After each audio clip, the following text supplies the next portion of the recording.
रुको रुको भैया, कहाँ जा रहे हो? हमारे साथ श्री किशोरी जी के 32 नाम तो ले लो। मृदुल भाषणे, सौंदर्य राशिणे,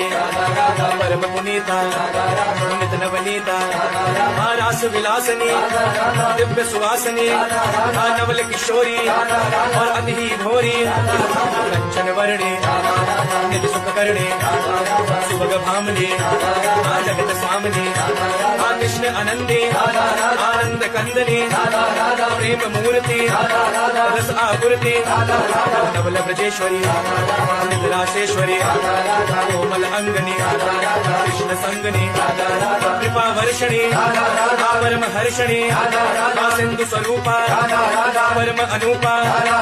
परम हितकारी, सुखकारी, कुंज स्वामिनी, नवल पामनी, रासेश्वरी,